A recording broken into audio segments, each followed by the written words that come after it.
let's create a simple NFT dub art and mint it on Anspar platform. So from our previous project, we can continue. So if I run this, we have this simple image, and we can change it a bit.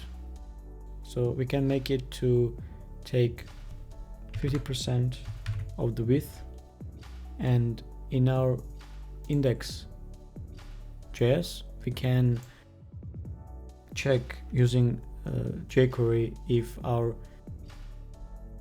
document is ready, and if the document is ready, then we can add a event listener to image tag, and every time user clicks on the image, we can change the background of the HTML body. So let's do that here. So first we are going to check if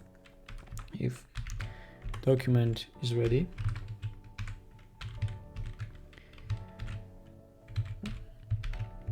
And if it's ready, we are going to look for the image tag. This will get all the image tags, but since we have only one, we can now use this. And then we are going to add a event listener to it. We'll say on click. And in this event listener, we are going to find the body of the HTML, and we are going to update the attribute styles.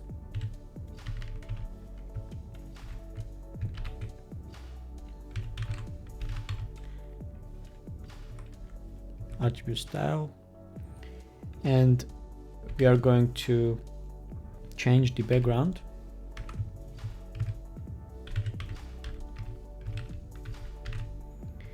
to RGB, and we are going to select random colors for the 3 random colors for red, green and blue, and we will do that using the math random.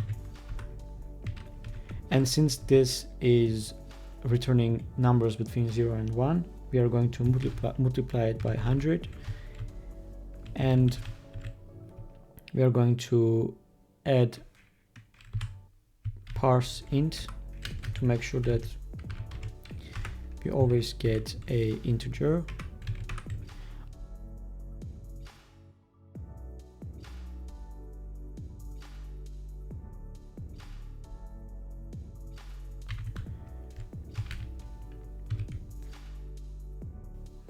So once we have done this, we can actually we can add one more thing in the CSS. In our image, we can say the cursor. It could be a pointer. And let's rebuild and see what it looks like. Okay, misspelled the background here.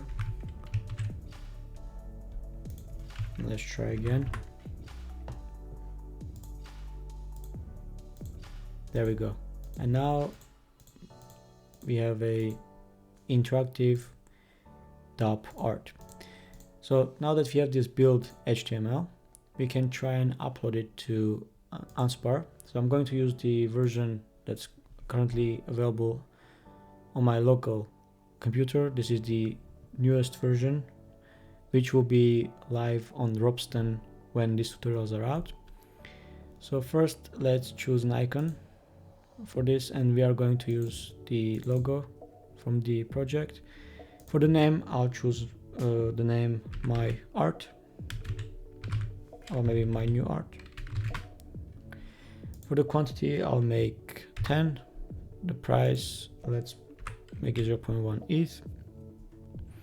For royalty fee, we'll leave it to 1%. And now let's choose the art, which is, if you remember, our build HTML file. So if we open it up, we can see it loads here. We can check if it works still, and we can see it works fine. We can check it on mobile. It looks a little different on mobile, but that's fine. And since if you like what we have, we can mint this up, and first we'll be asked to sign a message to upload the icon and the name of the app to IPFS. Then we'll do that for the content itself. Right. Now that we have all the content IDs, we can mint the app, and this will add all the data to the smart contract, all the content IDs to the smart contract, and this is where we have to pay for the transaction. So if you're happy with it, you just press confirm, and your app will be minted. On mainnet, this might take longer, and you can always check in your MetaMask if your transaction is pending, and if it's pending, then you might want to wait until it's successfully done. You don't have to wait on the Anspar platform. You can close the tab and come back later and check your collections, and if your transaction was successful, your NFT will be available in your collections under the minted tab. So now let's update the category of our NFT. We are going to make it art, and we can give it a short description. I'll say it, this is my new NFT up, NFT art. Right, and let's save it. We'll sign this to prove that we own the address, and here we go. Now we have the category updated, and we have about section. Now since we have 10, we can put 5 of the NFTs for sale, and we can choose the price of either the price it currently holds, which is 0.1, or we can update the price here and set it to say 0.15, right? And we can set for sale. Next, we again have to sign this to prove that we want to do this transaction, and then we have to pay for the transaction because this is going to update the state on the blockchain. After we confirm, this is my local node, so it takes a few seconds to update the contract, but on mainnet and Ropsten this might take 20 to 50 seconds.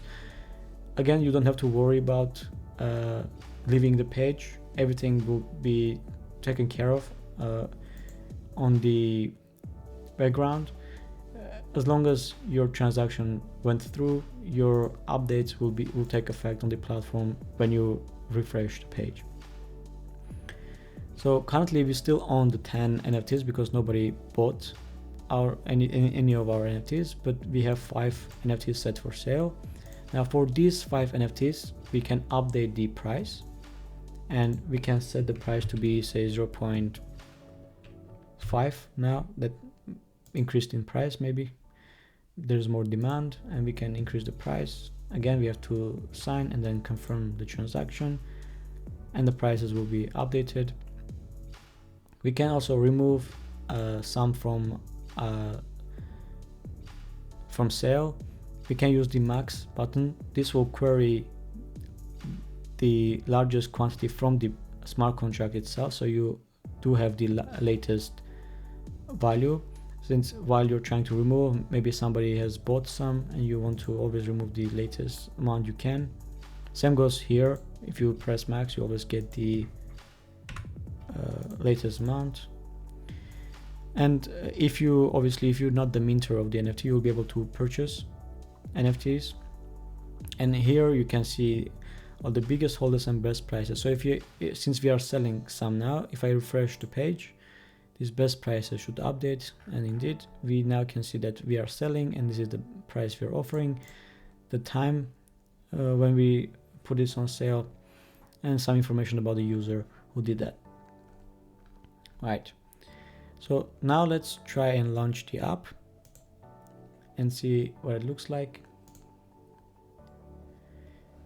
Just as we expected, and it also works here just fine. Let's close the app. Let's open it up again. And one other thing we can do is if you like the app, we can rate it. We'll sign it, and then the rating is updated. And now if you go to the main page, we can see that on the top chart it's ordered accordingly. You can always update your information here if you need to, and you can pick certain categories if you're interested in that particular type of NFT.